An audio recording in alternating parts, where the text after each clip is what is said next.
LR PDR. This video has been a long time coming. I meant to post it about a year ago after the first two videos of tape-based open backup systems. Now we're going to move into integrated ransomware defense at the architectural level, which is very straightforward and anyone with any reasonable knowledge and a little bit of persistence can easily do. The advantage of these techniques, they're fundamentally superior to bolt-on software, right? They are fundamentally superior to an add-on that says we can stop the ransomware before it gets in, and that is patently false. To use the naval warfare analogy, the shallow water torpedo is going to hit at Pearl Harbor, right? But the thing of it is if you've got your armor belt and your torpedo net's in, you can brace for impact. And when it hits, it won't capsize your vessel. So we're going to use 5 or 6 layers of integrated ransomware defense. I believe any one of them is enough on its own to stop a major ransomware attack. I believe as you add the layers together and you mix and match, it would virtually take nation-state capabilities to disable and corrupt your data. Okay, so we're going to basically use 4 or 5 methods. 1, snapshots. Okay, Linux logical volume snapshots, or another. For example, I'm a former Veritas engineer. We used to use Veritas snapshots, but Veritas is not open source. Linux is open source. All right. Snap-off ternary mirrors, which is just a which I'm going to be majoring on today. A ternary mirror is just the third snap-off mirror, and I'll go into that in detail. And basically, it snaps off. So even if the bad guys corrupt your main source of data is on your 2 stripes of your mirror, you've got a snap-off which they can't get to. Right. And the next one would be something like distributed replication, which sounds a bit of a mouthful, but basically just replicated data. And once again, you've got fabulous open source alternatives. We used to use a veritas volume replicator years ago, but now the technology has matured and you can get open source alternatives. There's a German group, which I'm not affiliated with in any way, but they do a fabulous one called Distributed Replicated Block Device, DRBD. I'm not an expert on that, but I've got the basic setup working and we'll go into that. So that'll be your 3rd layer, distributed replication. All right. Your 4th layer, if you like, or 5th, is your open source tape system backups. So even if you suffer a catastrophic loss, you've still got your tapes. If you've got your data, you've got options. Okay, that's it basically. There are other sort of methods that are sort of like a hybrid, and you can just mix and match. So the beauty of this is that this is open source, and you can just download Ubuntu Linux, CentOS Linux. For the hackers out there, you might prefer Kali Linux. I haven't done this on Kali, but I'm sure it's all available on Kali Linux, Arch Linux, Mint, or whatever your favorite flavor is. All of this stuff is just part of the standard Linux bundle. But what I find lacking out there is that an integrated knowledge of how to integrate them together. Then you've got your defense baked into your system architecture. It's not an add-on, right? You've actually got it baked in at the elemental, molecular level. And we're coming from a much more realistic standpoint, because the vast majority of so-called ransomware defense is based on stopping the bad guys. But in the last analysis, no company will guarantee that they can stop a sustained ransomware attack. Right? Here, we're taking a different approach. By all means, although I'm a bit cynical about some of the claims of the vendors, by all means deploy any sort of proprietary defense you have. For example, okay, let's take a basic one, Bitdefender. I'm not an expert on these, Bitdefender or Norton Utilities or Avasti or whatever it is, and integrate that in, and that's fine if your company uses that. But we're taking the approach, so if the attacker gets past that defense and actually breaches and actually starts attempting to corrupt your data, we have an integrated defense, right? And as I said, any one of them I believe if any one of these was engineered at like the Colonial Pipeline in the United States last year, had that massive ransomware attack, the NHS hospital system in the UK, which took out, I think about 1/3 of the NHS hospitals because they just did not have a proper backup integrated system. These sorts of things, any one of these levels would be sufficient, in my opinion, to stop and contain the damage of a ransomware attack, no matter how violent. Together, as I said, if you integrate 2 or 3 of these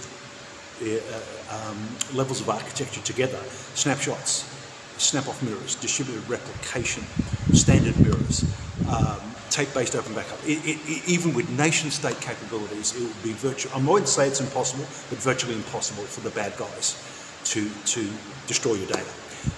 It would take them weeks of lying in your system and to get past these defenses. Now, it's not impossible, nothing's impossible, but they're not going to do that when they've got other low-hanging fruit that they can just attack and ransom, all right? This is where it is. So I will take pains to put a large, when we do the screen monitors, the screen commands, one of my issues is that when I follow other engineers is that I can't see the screen outputs. It's just too quick and too small. So I'll take great pains to make sure they're of adequate size when we do these simple commands. There'll also be a document in the description with all the commands in, all right?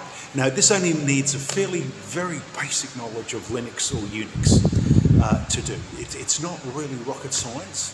The beauty is that you just need a laptop with 2 USBs and you can practice 99.9% of these techniques and then integrate them into your production environment, all right? So we'll just slip straight in. I've had to shut down the server because it's a bit noisy. I'll start up the server and then when we do the screen captures, the sound quality should be better because I'm using a better microphone, which unfortunately doesn't plug into this phone here. All right, so, and I would strongly encourage you to go through all these 5, 6, 7 videos I'll be making in the next month. And just a little bit of an investment will be that you will have such a power that even if bad guys breach your ransomware defense, your standard defenses, you'll be able to contain that and destroy that ransomware. And I'll show you how these open source alternatives can actually destroy the ransomware. Okay, it's just fascinating. All right, so we'll start that right now and join me on the screen capture in 2 seconds. Thank you. All right, so thanks for being patient. It's actually taken me nearly a day since I was just introduced the video yesterday. I had some issues with Ubuntu and I switched over to CentOS and then I realized what the issue was, and it does affect CentOS and Ubuntu, and I'll explain that in a moment. So let me just come to square one. We'll get this set up properly, as I promised you. So there's our screen, nice and big. Oops, lost that. And we also have a document here, which will also document the commands. Okay, bring that up there. All right, so the first one is we'll create a standard, very small volume for testing purposes. It'll only be 1 gig and it'll be a normal volume with 1 mirror. So 2 total copies of the data, the original and the mirror. So it's command number 1 on the sheet, which I'll now execute. LV create, mirror 1, length 1 gigabyte, name, mirror tes. And it's going to be, sorry, just let me change the designation. That is a better way to refer.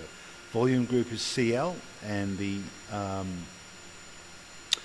name is mirrortes. Okay, telling me it's found a signature. Do you want to wipe it off? Yes, it's just old data, it's found there. Okay, now what I'll do is I'll just replace that command there. There's some variation on how you can execute commands on different on Volume Manager, and sometimes you don't have to have a slash, but I'll just use the slash format here. All right, so that's created the volume. Now what we'll do is we'll use the LVSV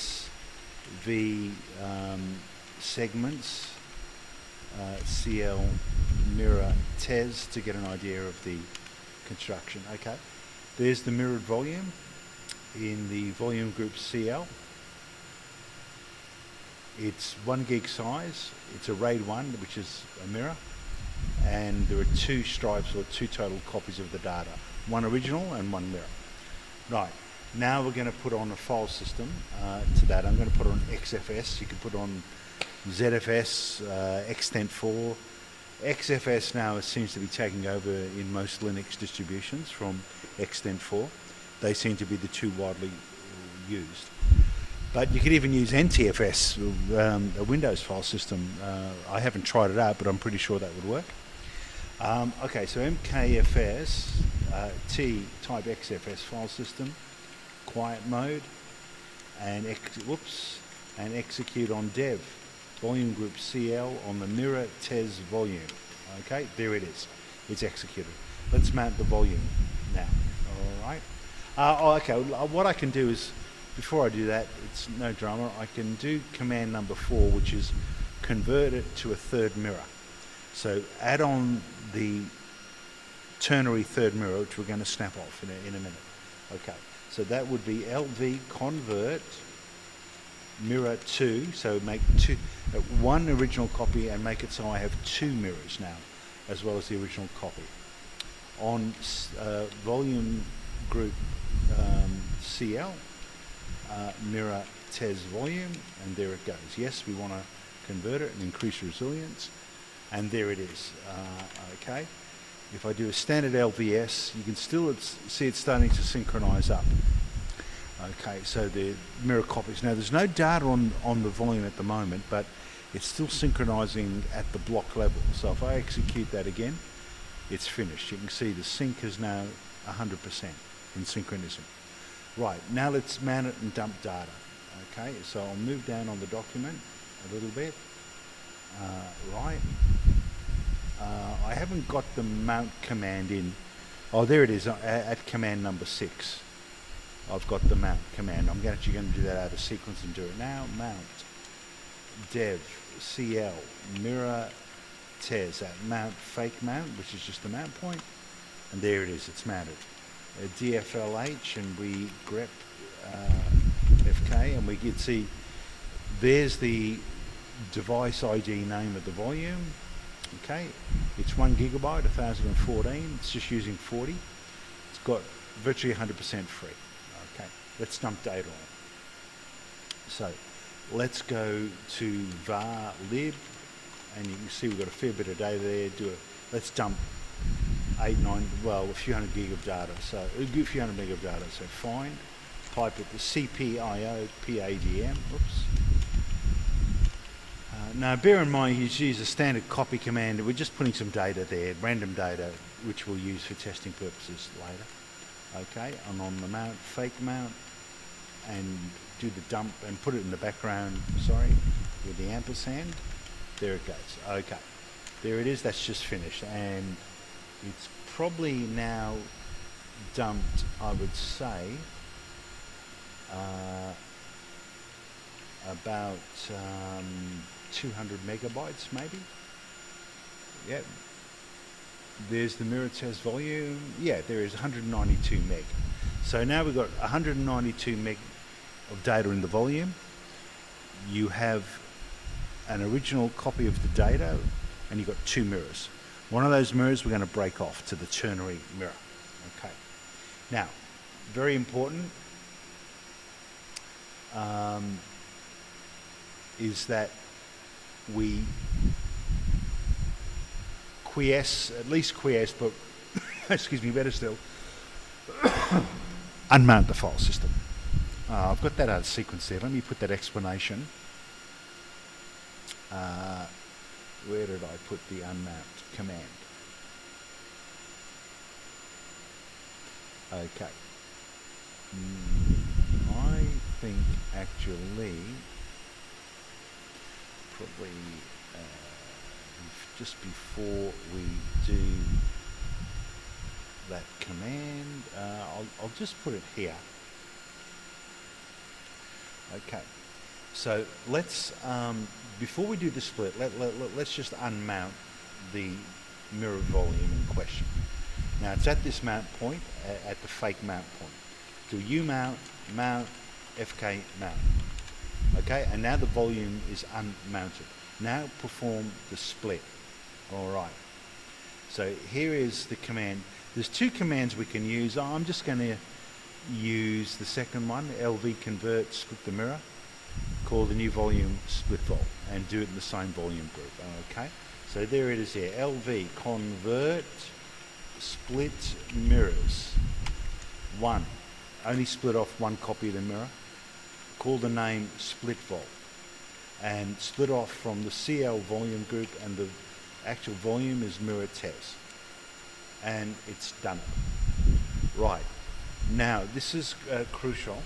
If on an XFS file system, I now have to run XFS admin to give that new file system split off to change its UUID. Otherwise, the system will get confused when we try, when we try and mount that. Okay. So let's use that there. I'll just let me bring it down so you can see it. Okay, so there it is there, XFS admin, U for option of generate, and operate on the dev split, it's actually not the split VG, CL, and mirror tes vol. And there it is, it's generated a new UID. While I'm waiting, I will just correct that statement because I was doing an experiment on another volume group before, and we want just so you don't get confused, the mirror tes is the one we're operating on. Okay, let's save that. All right, now we've generated a new UUID, a unique identifier. Now we can mount it without problems. All right, so at the moment, none of the systems are mounted. The original's not mounted, and the split off mirror is not mounted. Let's mount them and check the integrity of the data. Okay, so do mount dev CL split vol at the mount point of mount split mount. Okay, that's mounted. Now let's change that, and to fake mount, we're going to mount the original one, which is, remember, mirror tes vol. So there's mirror tes, now mounted at fake mount. And there, they've both mounted. So if we do a DFLH and grep for FK, grep for mount, should see both of them. Now there they are. You can see they've both got exactly 192 meg of data. They're exactly the same size because the split mount is an exact copy. So if you do an LS on the mount, split mount, there's all the data. You do an LS on the mount, fake mount, there's all the data. Okay, so now we've split off a ternary mirror. Now that mirror can be used to perform a backup without burdening the original file system. It can be used as a separate point-in-time copy that you can just archive on a tape or just keep on a disk. But the key is keep it separate. Here's a very simple and profound piece of advice. Don't forget this. Unmount it. In this scenario, mount mirror test represents our original data. So it could be an Oracle database, it could be an Exchange server, could be even like a Windows file system being shared out by Samba or CIFS file system. And anything that is mounted is theoretically vulnerable from hackers and from ransomware attacks. So if the original data gets corrupted or attacked by ransomware, which could happen, we don't want them to find the split off mirror. So if it's not mounted, it's going to be a lot difficult for them to find it, unless they've got root access on your Linux server. Now, once again, theoretically, this could happen. Some of the attacks are getting sophisticated. If you're a high-value target, they will wait in your system sometimes 1 month or 2 months before they attack, and they will try and get these credentials. But by unmounting it, you do make it so much more difficult for them. So, simple command like this: umount, mount, split mount. There it is. Now that file system is unmounted. So it won't show up in any sort of share, and it won't be accessible. And the bad guys would have to have root access on the server. So by that simple act, we've dramatically increased our security. Right, now, so that brings us back to the command sequence. All the important commands here I've got here, and you can practice those on your system. Now, another way is simply pull the mirror on the remote server holding the split volume, which once again makes it impossible. Then if you physically pull the disk out, most servers these days have hot swap capabilities. Pulling a disk out temporarily, just pull it out a few centimeters so it's not engaged on the system bus, will not upset the system, okay? And the beauty of that is, even if you do that, even if the hackers get root access by some incredible means to the server housing your split off volume, even they will not be able to corrupt the data. The only way they could do it is be physically present in your server room or data center and physically push the disk back in. So let's just have a look at that, and I'll just stop this now.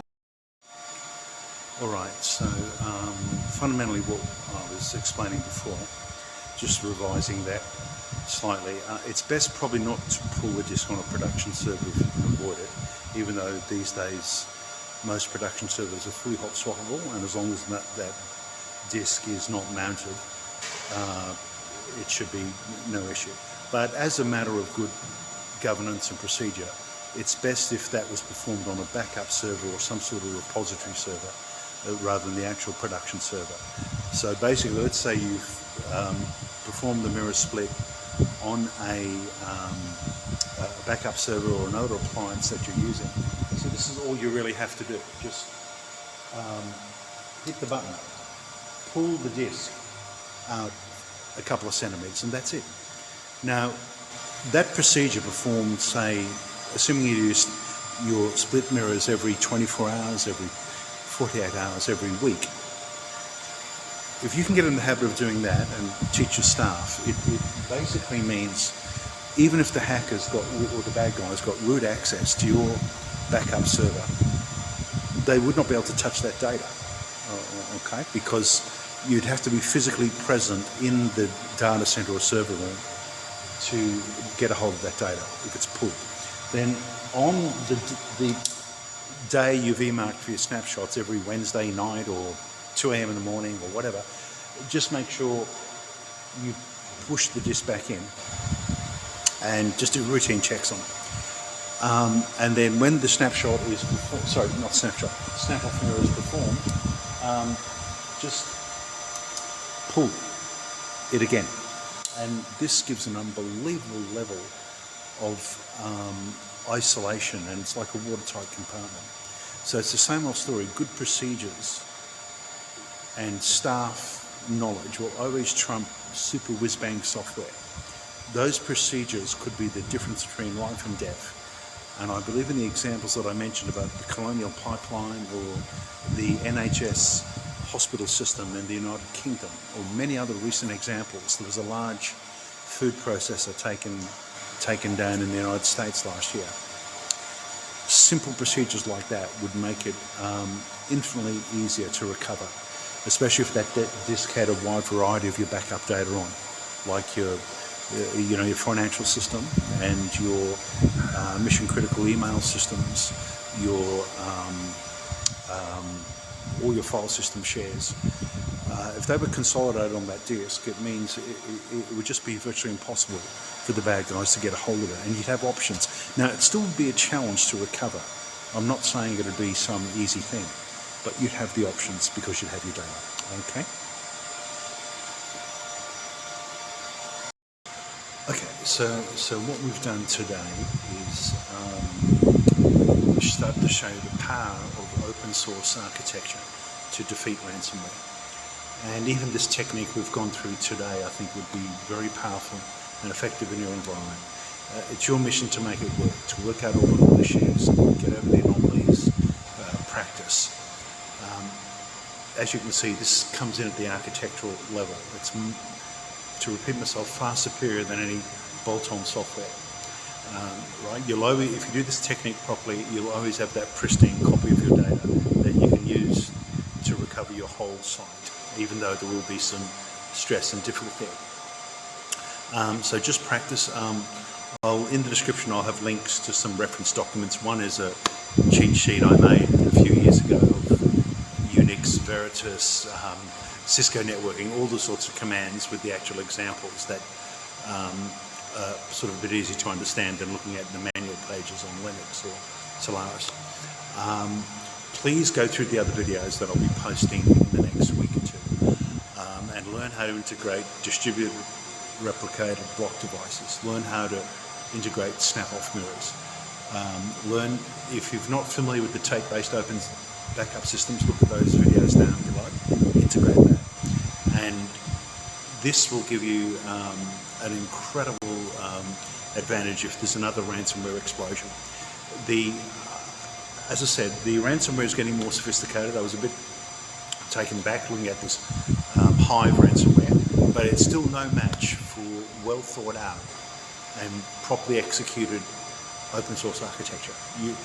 The next one we'll do is the snapshot. The beauty of the snapshot is that it can actually destroy the ransomware. So when you hit the snapback command, no matter what technique the ransomware is using, if it's using encryption or changing the first few hundred megabytes on your file to make it unusable, it doesn't matter because the snapshots are coming in at the block level. So it doesn't matter. The ransomware is fundamentally working at the application and file system level. So no matter what technique they use, it can destroy it. So we'll look at the open source snapshots, which is another level of architecture and integrated ransomware defense. So I hope this has been of tremendous use to you, and you're very welcome to make some observations or comments or suggestions for improvements. So from Vincent Capital and the People's Democratic Republic, God bless and bye-bye, Dad. Okay.